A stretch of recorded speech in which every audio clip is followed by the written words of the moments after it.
Hello my name is Kshitij Srivastava and this is my video blog. Warren Buffett ने एक seminar में एक बच्चे से पूछा था कि अगर आपको सिर्फ एक कार दी जाए और वो बताया जाए कि ज़िंदगी भर आपके पास वही कार होगी, आप दूसरी कोई कार नहीं खरीद सकते और इसी कार में आपको पूरी ज़िंदगी निकालनी है, तो आप उस कार को कैसे रखोगे? तो जाहिर सी बात है, बच्चे का जवाब यही था कि अगर एक ही कार है और जिसको मुझे ज़िंदगी भर चलाना है तो मैं उसे रोज़ साफ़ करूँगा, उसकी सर्विसिंग कराऊँगा, उसे हमेशा अच्छे से रखूँगा, क्योंकि वही कार मेरे पास ज़िंदगी भर रहने वाली है।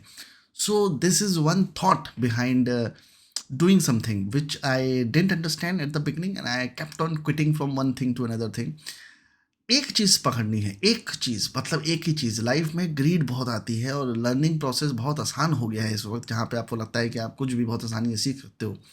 मैं भी बहुत आसानी से बहुत सारी चीज़ें सीख लेता हूँ, but I would just suggest that अगर हज़ारों चीज़ें हैं और आपके कनपटी पे कोई बंदूक रख दे और कहे कि तुम्हें सिर्फ़ एक चीज़ चूज़ करनी है, पूरे ज़िंदगी तुम्हें वही करना पड़ेगा, और वो चीज़ क्या होगी? Think about it, give yourself a week or so and decide that this is what I'm going to do for the rest of my life. Do not have any B plan, do not have any C plan, just have this A plan that this is what I'm going to do for the rest of my life. Only then things actually start working. और एक सच्चाई है, सच्चाई ये है कि को everything works, everything, anything that will start to work if you continuously keep on doing it for a longer period of time. अगर आप एक चीज़ पे लगातार करते रहते हो, आपको रिजल्ट मिलेगा, तुरंत नहीं आएगा पर आएगा। हाँ, मैं आर्टिकल्स लिखता हूँ, तुरंत रिजल्ट नहीं आते, हफ्ते बाद, 2 हफ्ते बाद, साल भर रिजल्ट नहीं आते और सडनली किसी एक आर्टिकल का ट्रैक्शन बढ़ जाता है, किसी एक वीडियो का ट्रैक्शन बढ़ जाता है। या मैंने इतने साल स्क्रिप्टिंग करी, किसी ने पैसे नहीं दिए और सडनली अभी लोग मुझे फ़ोन कर करके स्क्रिप्ट राइटिंग के पैसे देते हैं। एक आदमी ने तो मुझे सिर्फ स्क्रिप्ट देख के पॉइंटर्स बनाने के पैसे दिए। और तो these are the things which you have to understand over the time, this things come from experience. और जो लोग बहुत जल्दी इस चीज़ को समझ लेते हैं वो मेरे ख्याल से ज़्यादा सक्सेसफुल हो जाते हैं। मेरे साथ भी यही प्रॉब्लम थी कि मुझे खैर कोई बताने वाला नहीं था, मेरे पास कोई मेंटर नहीं था जो मुझे सारी चीज़ें बता सके। मैंने जो भी चीज़ें सीखी या तो अपने एक्सपीरियंसेस से सीखी हैं या फिर किसी किताब से सीखी है, या किताब को ही मेंटर बना के उस चीज़ से सीखी है। The truth is that normally people do not want to talk about how they did it, because most of the time they don't themselves know it how they did it. It's just some habit they inculcate from their parents or from their surroundings, from their teachers. किसी से तो वो आपको अच्छी habits मिल जाती हैं, कई बार नहीं मिलती हैं। जैसे मुझे कुछ हैबिट्स नहीं मिली, कुछ अच्छी हैबिट्स मिली, जैसे कि बुक रीडिंग मिली, गट्स वाली हरकतें करना मिला, रिस्क टेकिंग मिला। बहुत अच्छी चीज़ें मैं सीखी भी, पर कुछ चीज़ें रिमेनिंग भी रह गई थी, तो उनको कंप्लीट करना भी ज़रूरी था। जब मैं बाकी लोगों को कुछ करते हुए देखता हूँ तो वो मुझे अफ़ेक्ट करता है, वो चीज़ें नहीं होनी चाहिए, पर वो हैं फैमिली में, क्योंकि मैं यूपी से हूँ, यूपी में हर किसी को सोसाइटी में क्या हो रहा है उससे फ़र्क पड़ता है।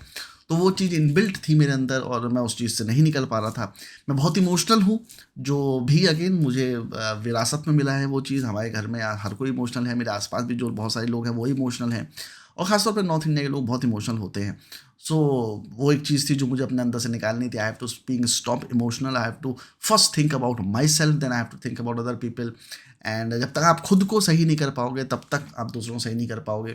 ये एक सच्चाई है, मतलब कि आप दुनिया का भला करने निकलते हो पर आप खुद ही भले स्थिति में नहीं हो तो आप दूसरों की मदद कैसे करोगे? लाइक मेरे सब्सक्राइबर्स भी बहुत सारे मुझसे हेल्प माँगते थे, मैं उनकी बातों से तो हेल्प कर देता था, पर बातों से हेल्प होती नहीं है, उससे वो 5-10 मिनट का एक मोटिवेशन होता है और उसके बाद चीज़ें वही की वही रह जाती हैं, क्योंकि मोटिवेशन तो एक स्कैम है। जितनी देर में शब्दों का बातें करूँगा, अच्छी-अच्छी बातें करूँगा, शब्दों के थ्रू आप मोटिवेट हो जाओगे और वो एक केमिकल फ्लो करेगा आपकी बॉडी में, एड्रेनलिन नाम का, और थोड़ी देर के लिए वो जब तक केमिकल फ्लो करेगा आप एक्साइटेड रहोगे, उसके बाद वापस ढाक के 3 पात वहीं के वहीं चीज़ें हो जाएँगी। तो मोटिवेशन तो एक स्कैम है, वो एक एडवर्टाइज़िंग की तरह है कि आपको थोड़ी देर के लिए एक्साइट करता है, उसके बाद आप घूम के वहीं पहुँच जाते हो जहाँ से आपने स्टार्ट किया था।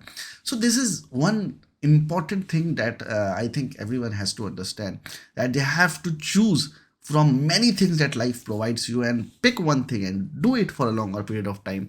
अभी मैंने कुछ ऐसी चीज़ें पिक करी हैं कि I have to do this for the rest of my life. Like अभी ये यूट्यूब चैनल है, ठीक है? अभी ये यूट्यूब चैनल को मैंने ऐसा गोल नहीं बनाया है कि I am going to do it for next 10-15 days और 1 ईयर और 2 year. No, I am going to do for it for the rest of my life. मतलब अभी मैं सिर्फ डालता रहूँगा वीडियोज़, मुझे अब कोई फ़र्क नहीं पड़ता कि इस चैनल का क्या होता है, क्या नहीं होता है। मुझे अब सिर्फ ये है कि मेरे को डालते रहना है वीडियो, मतलब। And once you decide that you are going to do it for the rest of your life, things start to happen.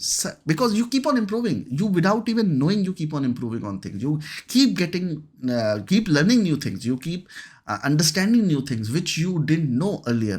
So जब आप लगातार कोई चीज़ करते रहते हो, because with time you grow, मतलब इसमें कोई दो राय नहीं है कि with time you grow and any failure. अभी जैसे अनुपम खेर का एक लाइन मैं सुन रहा था जिसमें वो कहते हैं कि failure is an event, it's not a person.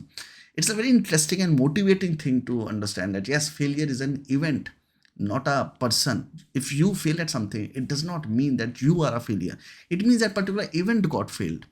So जो ये फियर था जिसकी वजह से यूट्यूब चैनल मैंने बंद किया था, जिसकी वजह से मैंने बहुत सारी चीज़ें बंद की, उसके पीछे यही कारण था कि because I was getting greedy about the results. और जब आप रिजल्ट को छोड़ देते हो और आप डिसाइड करते हो कि since I am going to do it for the rest of my life, तो रिजल्ट का तो मैटर ही खत्म हो जाता है, क्योंकि आपने वो टास्क ले लिया है और आपको ज़िंदगी भर वो टास्क करना है और यही आपकी दिनचर्या रहने वाली है, and this is what you want to do in your life. मैंने 2 फिल्मों बनाने के बाद मैं अभी तक सोचता हूँ कि मैंने तीसरी फिल्म क्यों नहीं बनाई। क्यों? वो जो डर था जो इस यूट्यूब चैनल के साथ भी हुआ, वही मेरे दिमाग में भी हुआ। मतलब मुझे लगा कि यार दोनों फिल्मों से वो रिजल्ट नहीं आया जो रिजल्ट आना चाहिए था, तो मैंने बनाना बंद कर दिया। बाकी लोगों ने लगातार कंटिन्यू रखा, वो अपना कंटेंट बनाते रहे और वो सक्सेसफुल हो गए। मैंने रोक दिया वो प्रोसेस। अगर मैं बनाता रहता तो आज शायद कहीं और होता। But again, there was no one to tell me what was the right path. There was no one to tell me how to do things. There was more criticism that was coming my way. Everyone was telling me what was the wrong things that I have done. No one was telling me what were the right things that I did and I should do it more. No one was motivating me at that time. Everyone was asking me to quit it and not do it anymore. Right now I'm in this position where I feel very weak in terms of an how to start a film. जब मैं मुंबई में था तो फिर वहाँ पे ऐसे लोग थे जिनके साथ मैं फिल्म बना लेता था। अभी जब मैं फिल्म बनाने की सोचता हूँ तो मुझे समझ में नहीं आता मैं शुरुआत कहाँ से करूँ, सिवाय स्क्रिप्ट राइटिंग के मुझे समझ में नहीं आता टीम कैसे गैदर करूँ। सो सबसे बड़ी प्रॉब्लम फिल्म मेकिंग की ये है that you can not do everything on your own. Like YouTube video I can do everything on my own, website development I can do everything on my own, script writing I can do everything on my own, but filmmaking is a process where you involve other people, and this is one place where I feel lacked in terms of who are the guys I'm going to employ to make my film. And right now the situation in this market, because the content development at its peak is that everyone charges a huge amount of money. एक time था जब लोगों को पैसे से फर्क नहीं पड़ता था, वो इस फील्ड में आना चाहते थे बिकॉज फेम था, पैसे की एक डिस्टेंट पॉसिबिलिटी थी। अभी पैसा तुरंत मिल जाता है। मतलब अभी मैं कोई इवेंट में गया था, वहाँ पे एक लड़की थी जिसने सीधे सीधे 1 लाख रुपए मांग लिए एक इवेंट को एंकर करने के, and she was supposedly an actress. She called herself an actress, and but she didn't show anything to prove that she was an actress. वो मुंबई लखनऊ की बात है। एंड आई वाज लाइक कि why she charging so much money. खैर घूम के लिए दिया उसको हमने 5,000 रुपये, तो मान भी गई वो उसके लिए। But the thing is she coated that much amount and she was constantly blabbering कि मैं इतने कम पैसे में कर रही हूँ, मेरे को 25,000 रुपये मिल जाता है, 30,000 रुपये मिल जाता है। I don't know who was giving that money. She was not even prepared, she was not even good, she was not even good looking. I don't know how people have started thinking that they deserve this kind of money without delivering on the product side.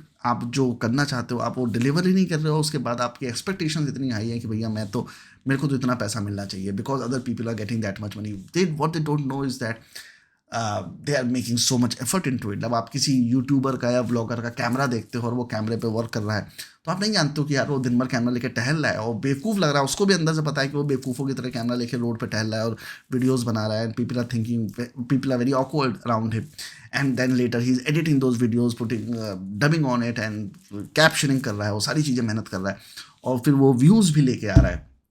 तो उसके पीछे उसका बहुत मेहनत है। Like बहुत सारे लोग अंजलि अरोड़ा को भी गाली देते हैं। अंजलि अरोड़ा जो इंस्टाग्रामर है, बाद में किसी OTT के रियलिटी शो में भी आई, अभी 4 करोड़ का घर लिया है उन्होंने। एंड देन यू लाइक इस लड़की ने किया क्या है, क्यों इसको इतने व्यूज़ मिल रहे हैं। The thing is it is demand and supply. तो जिस तरह कंटेंट अंजलि अरोड़ा बनाती हैं, उस कंटेंट को नॉर्मली XX XXX रेटेड कहा जाएगा। मतलब कि इस तरह का कंटेंट पहले बनता नहीं था, अभी बहुत ही ईजिली अवेलेबल है। इंस्टाग्राम में आप यूट्यूब पे जाओगे तो उसका कंटेंट बहुत ही ईजिली अवेलेबल है। न्यूडिटी कंटेंट, न्यूडिटी नहीं है उसमें, बट वो एक एक्सपोज वाला, अब मैं कैसे शब्द बोलूँ उसको मुझे समझ में नहीं आता। मतलब कि जो भी वो करती हैं, ठीक है, एफर्ट है उसमें भी, बिकॉज बहुत सारे लोग उसको उनको कॉपी करने की कोशिश भी कर रहे हैं पर वो नहीं कर पाते। तो कुछ तो है कि इसने कर लिया दूसरे नहीं कर पा रहे, क्योंकि बेसिकली वो डांस कर रही है गाने पे, बाकी लोग नहीं कर पा रहे। बहुत सारे लोग डांस करना चाहते हैं, नहीं कर पा रहे। बहुत सारी लड़कियां उनको एनिमुलेट भी करती हैं, मतलब कॉपी भी करती हैं, पर नहीं कर पाती हैं। तो जो डिफरेंस है वो सिर्फ इतना ही है कि some people just do it with a bit of luck and a bit of more hard work and doing it for a longer period of time again, which is a huge thing. So I would just suggest by the end of this, क्योंकि direction topic इधर से उधर निकल गया, एक चीज़ पकड़ो, कोई सी एक चीज़ पकड़ो और do it for a longer period of time. किसी भी फील्ड में एक चीज़ पकड़ो, लाइक 10 चीज़ें पकड़ी हैं कि 10 चीज़ें मुझे करनी है, उसमें भी एक चीज़ पकड़ो। अगर लैंग्वेजेस सीखनी है तो उसमें एक लैंग्वेज सीखो, स्पेनिश सीखनी है तो स्पेनिश सीखो। ये नहीं कि स्पेनिश, रशियन, जापानीज सब साथ में सीख रहा हूँ। अगर यूट्यूब करना है तो 50 चैनल मत बनाओ। मैंने भाई 10-20 चैनल बनाए थे और मैं 10 भी चैनल पर लगातार पोस्ट भी कर रहा था कंटेंट, बट मेरे को रियलाइज़ हुआ ओवर द टाइम मेरा जो फोकस है वो डाइवर्ट हो रहा है। तो मैंने वो चैनल अभी रिसेंटली, मतलब 31 दिसंबर से पहले सारे चैनल्स डिलीट किए। अभी मेरे पास सिर्फ एक चैनल है, वो ये चैनल है और कोई चैनल नहीं है। और वो डिलीट करने के पीछे कारण भी यही था कि मुझे फोकस करना था एक ही चीज़ पे, और मुझे इसकी पावर समझ में आ चुकी थी that I have to let go of the greed of working on multiple things at one time and just keep on doing one thing for a longer period of time. That is one thing जो आज मैं बताना चाहता हूँ। और इसके साथ मिलते हैं जल्दी नेक्स्ट व्लॉग में। Bye bye.